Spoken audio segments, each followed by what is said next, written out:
Hi everyone, it's Julia with Hugs and Stitches.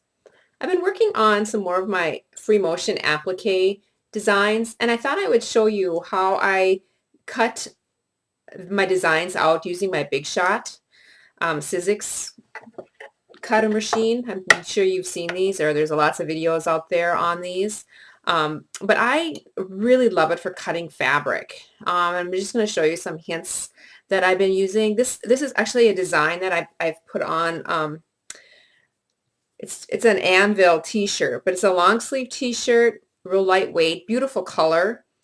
And if you can see, I actually draw with my sewing machine. This is free motion applique, and put the antennas in on the dragonfly, and also the little flight pattern tail too that I put on with my sewing machine. Just using the free motion technique.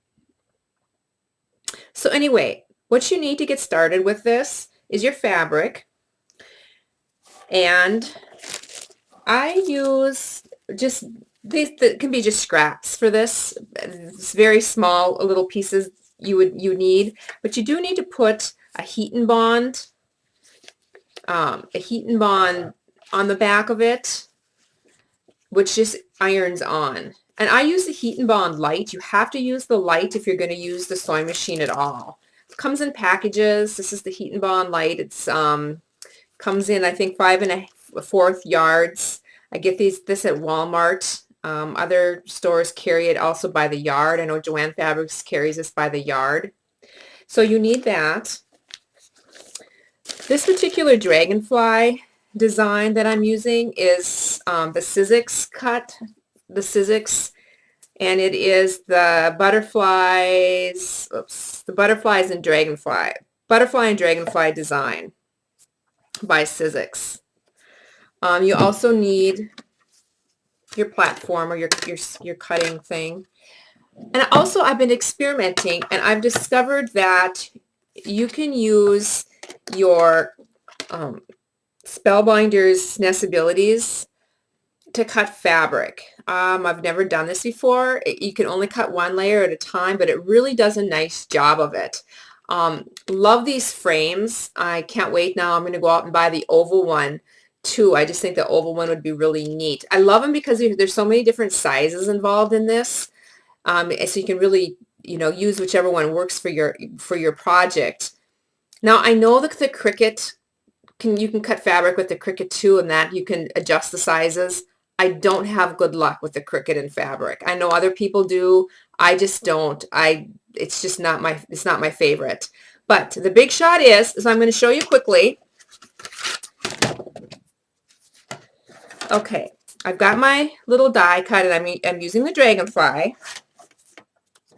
So I go ahead and I lay my pieces on it, and I do 4 at a time, because this machine is so amazing that it cuts out 4 without a problem at a time. So I'm going to lay those on there.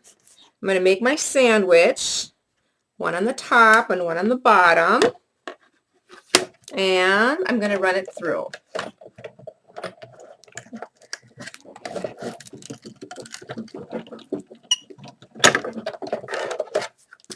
Okay, and I've got my little dragonflies cut out. Here they are. Now most people would probably just throw this away. I don't throw this away because I make fabric collages with these, and at some point maybe I'll do a video on those. They're very cool. So I don't throw these away. I keep them. Okay, and now I'm going to show you how I do the nestability one also. You need your platform for this, and you need both tabs closed. So you just use it just like this. And then you need your clear cutting board on top. I'm going to make my sandwich here. Hope you can see this okay.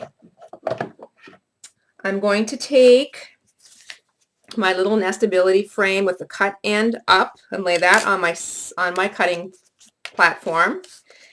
Okay, and then this was really a neat piece of fabric. It actually has words written on it. I like when I'm hunting for fabric, I like different patterns and colors, obviously, but things like this with script are just really cool for background pieces, for collaging. Another one that's my favorite is musical notes. I have a couple different colors with, it's just a musical staff with notes.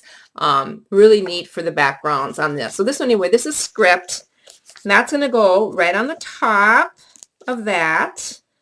And then my other cutting surface. And then this just gets run through just like this.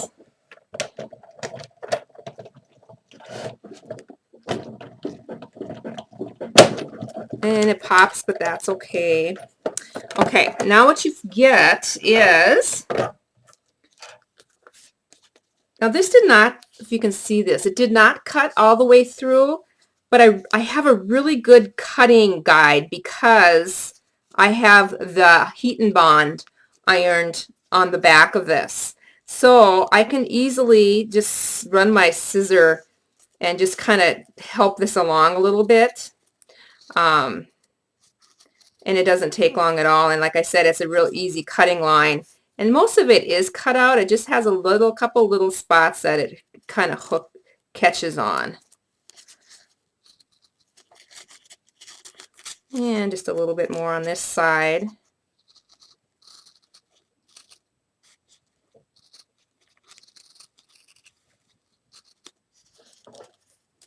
And one last little corner. And there I go. I've got my little frame or my little background piece for my dragonfly. Now,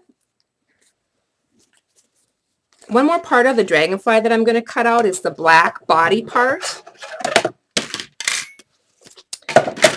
And because I save all my scraps, I have a bunch of these little black pieces from other projects. They already have the iron on heat and bond on the back. A couple different colors of black or different patterns on it, but it doesn't matter. They're going to work. So I just lay it over the body part of this dragonfly. You can see this. My dragonfly, I'm just going to lay it over that part. And again, I'm going to cut 4 out. I've got about 8 of these shirts to do, so. And then on top of my cutting platform, and I'm going to run it through my machine.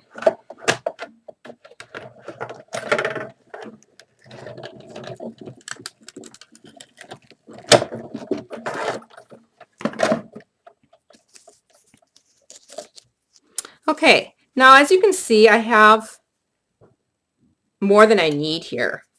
But because I have the Wonder on, or the heat and bond iron on the back, it has that perforated cutting lines basically. So I can easily just run my scissor and I know exactly where that body needs to be cut.